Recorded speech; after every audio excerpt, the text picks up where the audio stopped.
আসসালামু আলাইকুম। প্রিয় দর্শক, অন্নমঞ্চের আলাপচারিতে আপনাদের সকলকে আমন্ত্রণ জানাচ্ছি।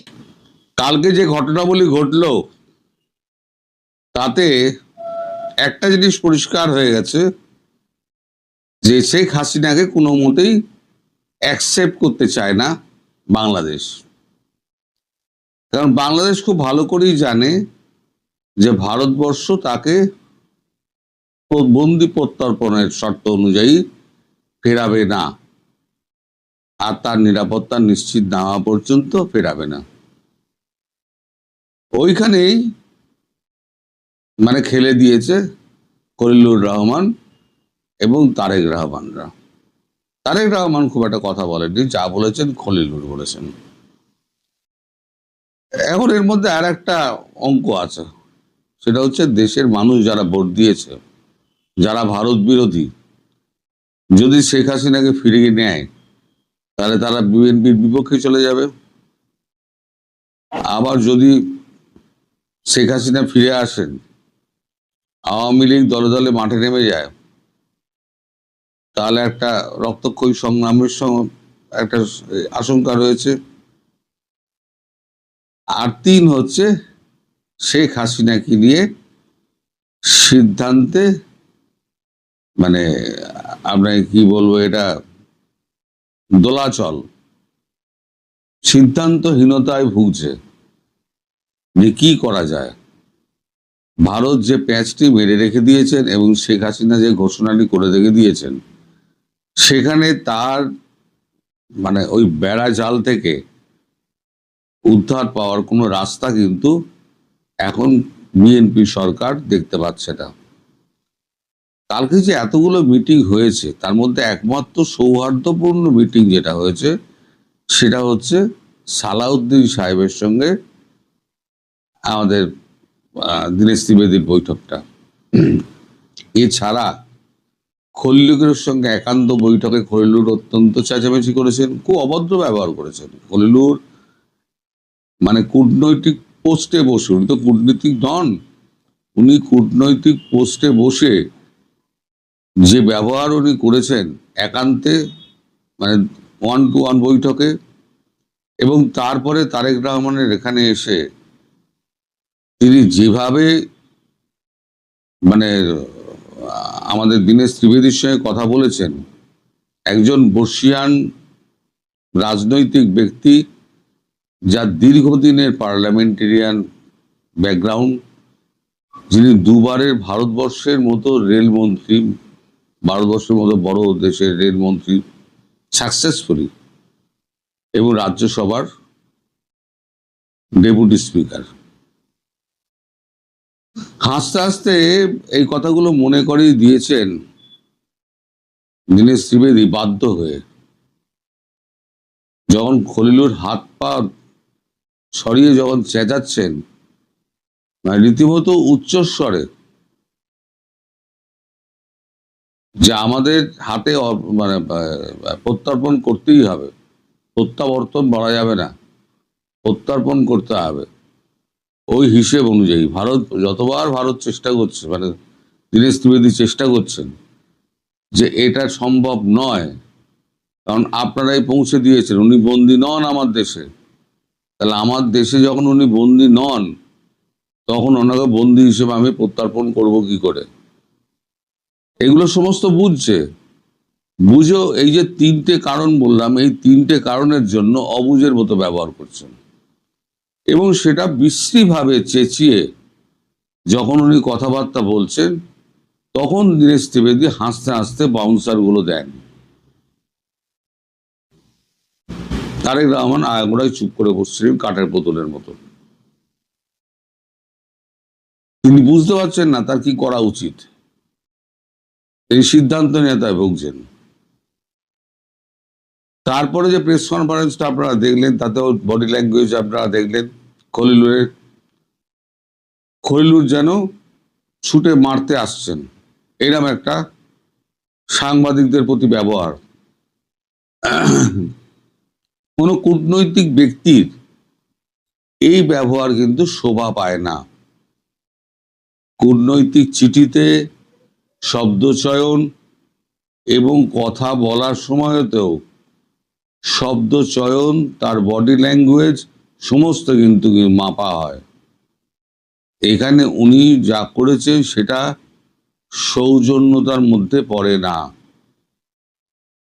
মোটামুটি আমার যা আন্ডারস্ট্যান্ডিং, এই মিটিংয়ে থেকে অনেকে অনেক কথা বলছেন, আমার যা আন্ডারস্ট্যান্ডিং, তারেক রহমান ভারতবর্ষে আসছেন না, আমার যা আন্ডারস্ট্যান্ডিং। আর ভারতবর্ষের চিঠি কিন্তু ওনার কাছে পড়ে রয়েছে, খলিলুর সেটা স্বীকার করেছে। প্রধানমন্ত্রী হিসেবে তাকে যে আমন্ত্রণ পত্রটা পাঠানো হয়েছিল সেটা পড়ে রয়েছে, সেটা নিয়ে কোনো সিদ্ধান্ত হয়নি। এই গন্ডগোলটা পাকাচ্ছে হচ্ছে এই বিমস্টেকের সভাপতি হিসেবে তাই কেন টাকা হয়েছে। কিন্তু বিমস্টেকের সভাপতি একটা আলাদা প্ল্যাটফর্ম, যেটা হচ্ছে ব্রিক্স। সেই ব্রিক্সে ওআইসি কে ডাকা হচ্ছে, G7 কে ডাকা হচ্ছে, G20 কে ডাকা হচ্ছে, তারপর আপনার আরো যে সমস্ত বিভিন্ন সংগঠনগুলো আছে তাদের সভাপতিদের ডাকা হচ্ছে, ওনাকেও ডাকা হয়েছে। তাই তো প্রধানমন্ত্রীকে ডাকা হয়নি, সভাপতি যে আছেন সে সভাপতিকে ডাকা হয়েছে। সভাপতি প্রধানমন্ত্রীর সভাপতি হন। পরের বছর যখন উন্নত হবে তখন ভারতের সভাপতি লিখবেন যে দেশ হবে, তখন কি মাননীয় প্রধানমন্ত্রী নরেন্দ্র মোদী লিখবেন না। এই সরল সত্যটা বুঝতে পারছেন। কিন্তু হাসিনাকে নিয়ে প্যাঁচটা লাগিয়ে মানে ধান্দা হচ্ছে হাসিনাকে আমরা ফিরতে দেব না, এবং হাসিনাও এ করে রয়েছেন যে উনি ফিরবেন। কালকে এই বৈঠকের পর তড়িঘড়ি উনি দিল্লি চলে এসছেন।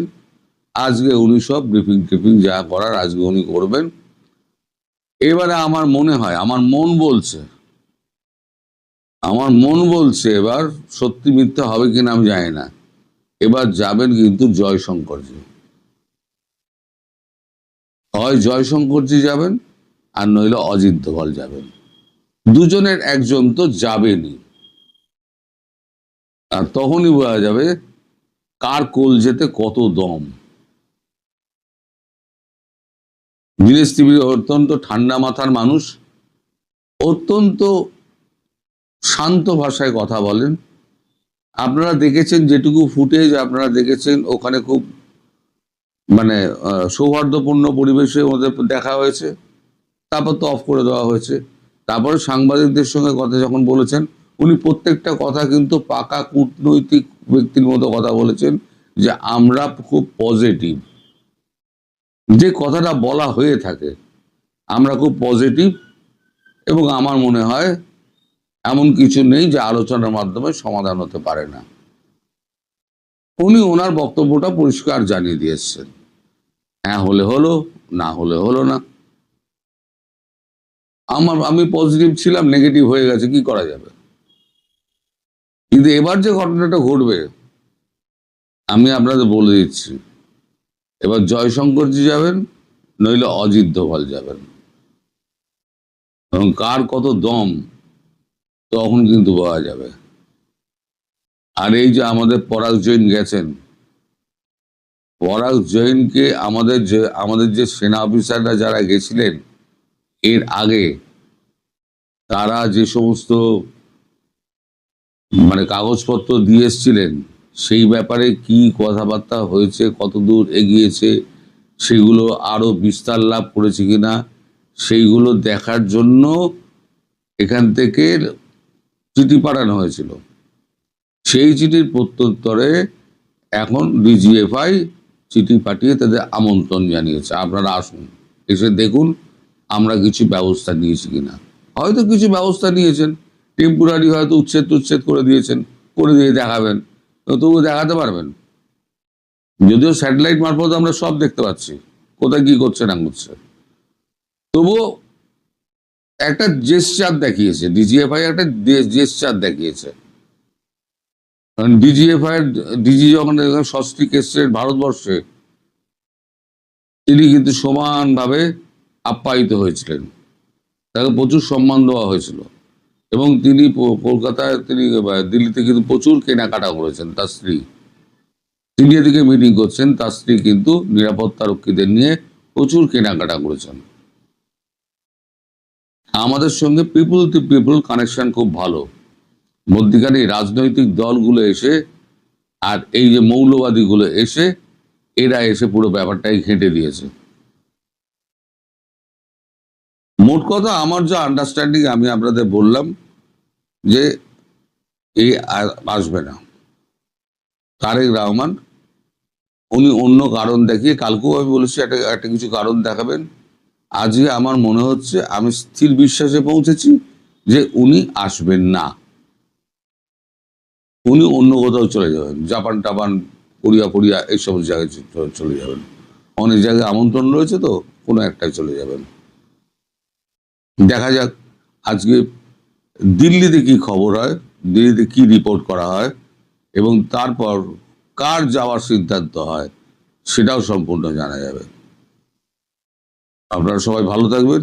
তারেক রহমানের সাথে বৈঠক শেষ করেই ভারতীয় হাই কমিশনার দীনেশ ত্রিবেদী গতকালই দিল্লি গেছেন। আজকে সকালে তিনি হাই ভোল্টেজ দুটো মিটিং করেছেন।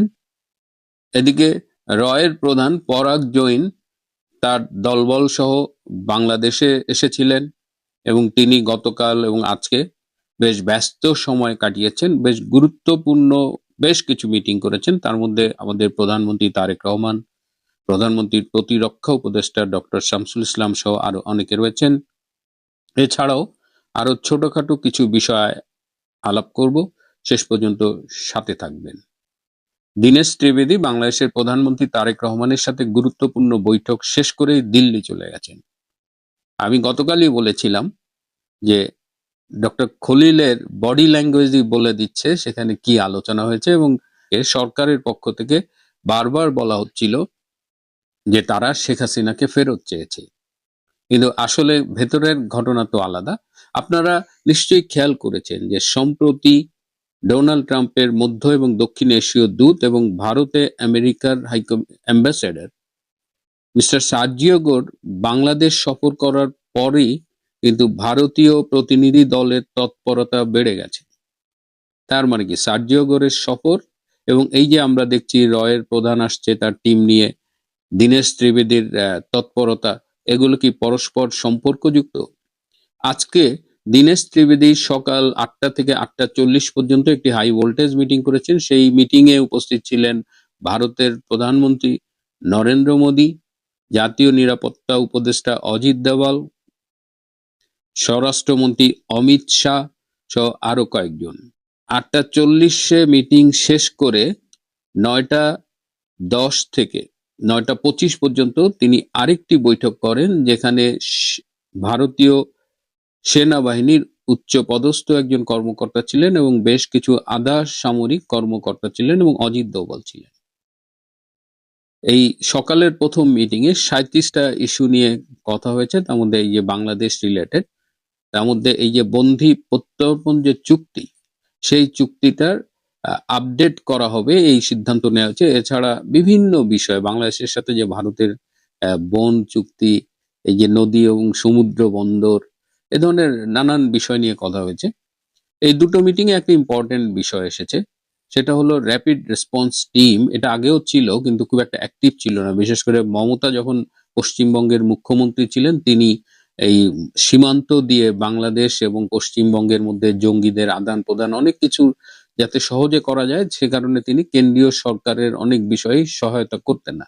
এই র্যাপিড রেসপন্স টিমের কাজ হবে ডিজিটাল প্রযুক্তির মাধ্যমে, সফটওয়্যারের মাধ্যমে বর্ডার এরিয়ায় যা যা হচ্ছে, বর্ডার কিলিং, বাংলাদেশের পক্ষ থেকে এই যে বর্ডার কিলিং নিয়ে বারবার কথা বলা হয় যে সীমান্ত হত্যা কমাতে হবে। সো এখন থেকে সীমান্তকে মনিটর করা হবে এবং দুই দেশের প্রতিনিধি নিয়ে র্যাপিড রেসপন্স টিমের মাধ্যমে এই সীমান্ত মনিটরড হবে। আর ভারতের পক্ষ থেকে বাংলাদেশের পররাষ্ট্র মন্ত্রণালয়ে একটা নোট ভার্বাল পাঠানো হয়েছে। বাংলাদেশের এই যে কালকে ডক্টর খলিলের কথা শুনি যখন, বা তথ্য উপদেষ্টার কথা শুনি, তখন সেই শেখ হাসিনাকে ফেরত পাঠাও এবং তারা রেফারেন্স হিসেবে দেয় বন্দী প্রত্যর্পণ চুক্তি, যেটা ভারত এবং বাংলাদেশের মধ্যে স্বাক্ষরিত হয়েছে।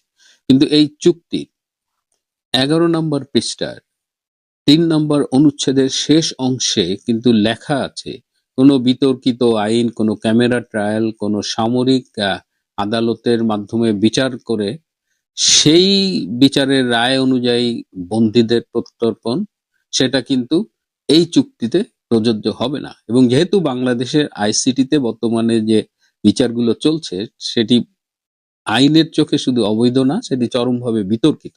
সুতরাং শেখ হাসিনাকে মৃত্যুদণ্ড দিয়েছে যে অবৈধ আইসিটির আদালত, সেই আদালতের রায় দিয়ে যে বন্দী প্রত্যর্পণ চুক্তির যে রেফারেন্স বাংলাদেশ সরকার বারবার দিচ্ছে, সেটা আদৌ প্রযোজ্য না। অর্থাৎ শেখ হাসিনা এই প্রত্যর্পণ চুক্তির অধীনে পড়েন না। এছাড়াও ভারতের পক্ষ থেকে বলা হয়েছে যে শেখ হাসিনা যখন ফিরবেন তার পর্যাপ্ত নিরাপত্তা বাংলাদেশ সরকারকে নিশ্চিত করতে হবে। এবং আজকে আপনারা দেখেছেন যে আমাদের তথ্য উপদেষ্টার সুর বদলে গেছে। তিনি কিন্তু বলছেন যে শেখ হাসিনা যখন আসবে তাকে পর্যাপ্ত নিরাপত্তা প্রদান করা হবে। তিনি কিন্তু এমনি এমনি বলেন নাই। এদিকে আগামীকাল দীনেশ ত্রিবেদী ফিরবেন 12ই আগস্ট, এবং ধারণা করা যাচ্ছে 13 অথবা 14ই আগস্ট দীনেশ ত্রিবেদী আবার বাংলাদেশের প্রধানমন্ত্রী তারেক রহমান এবং তার প্রতিরক্ষা উপদেষ্টা শামসুল ইসলামের সাথে মিটিং এ বসবেন। এদিকে রয়ের প্রধান পরাগ জৈন তিনি গতকাল প্রধানমন্ত্রী তারেক রহমানের সাথে মিটিং করেছেন, প্রধানমন্ত্রীর প্রতিরক্ষা উপদেষ্টা ডক্টর AKM শামসুল ইসলামের সাথে মিটিং করেছেন এবং 12 জন উচ্চ পদস্থ সেনা অফিসারের সাথে ভারতীয় রয়ের প্রধান পরাগ জৈন মিটিং করেছেন। আজকে তিনি 3 জন এমপির সাথে মিটিং করেছেন, তিনি সংসদ এলাকায়ও গিয়েছিলেন। এবং এই যে প্রতিরক্ষা উপদেষ্টার সাথে যে মিটিং করেছেন সেখানে ওই 161 পৃষ্ঠা ভারত যেটি দিয়েছে, যেখানে জঙ্গি তৎপরতার ডিটেলস দেওয়া আছে, সেই রিপোর্টের রেফারেন্স দিয়ে বলেছেন যে বাংলাদেশকে বারবার বলা সত্ত্বেও বাংলাদেশ এই জঙ্গি ও সন্ত্রাস নিয়ন্ত্রণে আশানুরূপ পদক্ষেপ গ্রহণ করছে না। এবং আবারও 16ই আগস্ট পর্যন্ত বাংলাদেশ সরকারকে সময় দেওয়া হয়েছে এবং এই 16 তারিখের মধ্যে বাংলাদেশ সরকার যদি পর্যাপ্ত পদক্ষেপ গ্রহণ না করে, সেই ক্ষেত্রে ভারত এবং আমেরিকা যৌথভাবে বাংলাদেশের জঙ্গি কার্যক্রম নিয়ন্ত্রণে ব্যবস্থা নেবে। তারেক রহমানের সাথে রয়ের চিফের যখন মিটিং হচ্ছিল, সেই মিটিং এ কিছুক্ষণের জন্য জয়েন করেছিলেন বিক্রম দোরাইস্বামী। বিক্রম দোরাইস্বামীর কথা আপনাদের মনে আছে? তিনি যুক্তরাজ্যে মানে ইংল্যান্ডে ভারতের হাই কমিশনার ছিলেন এবং তিনি মূলত স্পটে থেকে তারেক রহমানের সাথে ভারতের যে নেগোসিয়েশন হয়েছিল বাংলাদেশে ফেরা, ক্ষমতায় যাওয়া, এই নেগোসিয়েশনটা লন্ডনে বসে লিড করেছিলেন এই বিক্রম দোরাইস্বামী। বর্তমানে তিনি চায়নায় ভারতের হাই কমিশনার। তো বিক্রম দোরাইস্বামী এই মুহূর্তে ঢাকায় অবস্থান করছে এবং তিনি এই রয়ের প্রধান এবং প্রধানমন্ত্রীর মিটিং এর কিছু অংশ তিনিও অ্যাটেন্ড করেছিলেন। এটা খুব ইন্টারেস্টিং একটা ইনফরমেশন। এদিকে আমি আপনাদের বলেছিলাম যে তারেক রহমান ভারত যাওয়ার জন্য প্রস্তুতি নিচ্ছেন। তো আজকে আপনাদের জানাচ্ছি যে এই ব্রিক্স এর যে সম্মেলন রয়েছে আগামী মাসের 12 এবং 13ই সেপ্টেম্বর, সেখানে বিমস্টেকের চেয়ারম্যান হিসেবে তারেক রহমান যোগ দিচ্ছেন। যদিও তার যোগ না দেওয়ার ব্যাপারে বাংলাদেশে ISI পন্থী যারা রয়েছেন, পাকিস্তান পন্থী রয়েছেন এবং মিডিয়ার একটা অংশ যাদের গতকালও করেছি গ্যাং অফ ফোর, তারা অনেক চেষ্টা করেছিলেন, কিন্তু এখন মোটামুটি চূড়ান্ত যে তারেক রহমান যাচ্ছেন, এই ব্রিক্সের সম্মেলনে যাচ্ছেন এবং বিমস্টেকের চেয়ারম্যান হিসেবেই যাচ্ছেন। বাংলাদেশের প্রধানমন্ত্রী হিসেবে তিনি যাচ্ছেন না। কিন্তু আপনাদের মনে আছে যে ভারতের পররাষ্ট্রমন্ত্রী ডক্টর জয়শঙ্কর কিন্তু তারেক রহমানকে নরেন্দ্র মোদীর পক্ষ থেকে আমন্ত্রণ জানিয়ে গিয়েছিলেন। তো সেই আমন্ত্রণটা এখনো কিন্তু বহাল আছে। সবশেষে গতকাল বলেছিলাম যে লোডশেডিং এ এই সরকার রেকর্ড করেছে, সেই রেকর্ডটি কিন্তু আজকে আবার ভেঙে গেছে, অর্থাৎ আরো বেশি লোডশেডিং। তাই নিন্দুকেরা প্রশ্ন তুলছে যে বিএনপি সরকারের আসলে বিদ্যুতের সাথে সম্পর্কটা এরকম কেন, যে তারা যখনই ক্ষমতায় আসে তখনই সারা দেশ অন্ধকারে ডুবে যায়, লোডশেডিং ভয়াবহ আকার ধারণ করে। প্রিয় বন্ধুরা, আজ এ পর্যন্তই। ভালো থাকবেন, সুস্থ থাকবেন।